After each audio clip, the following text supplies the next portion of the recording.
শরীফুল রাজ মানে অসাধারণ অভিনয় করেছে। তাসনিয়া ফারিনের অভিনয় তো আমি প্রথম দেখলাম, চমৎকার, তার জন্য মানে কংগ্রাচুলেশনস। জি ফাইন, অ্যাকশন ঘরানারই একটা মুভি, বাট শরীফুল রাজ মানে অসাধারণ অভিনয় করেছে, এটার জন্যই আসা, ওনার জন্যই আসা। বাট স্টোরিটা মনে হয়েছে যে কোনো স্টোরির মধ্য দিয়ে যাচ্ছি না, এরকম একটা বিষয়। বাট ওভারঅল সুন্দর ছবি, দেখার মতো ছবি।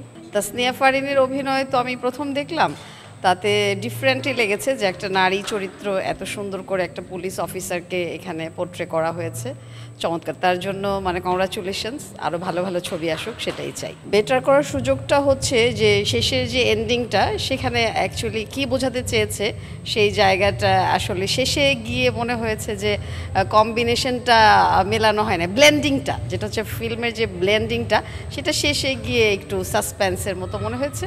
এখানে আর কি দর্শকরা হয়তো বা থেমে গেছে, but overall nice action movie. মিউজিককে আমরা তো ভেবেছিলাম, যেটা ট্রেলার দেখে এসেছি যে আকাশেতে লক্ষ্য তারা, সেটা কখন আসবে, তো দেখলাম যে সেটা শেষে আসছে। ভালো মিউজিক তো দুটাই ছিল ফিল্মে, চমৎকার, সব কিছুই ভালো লেগেছে।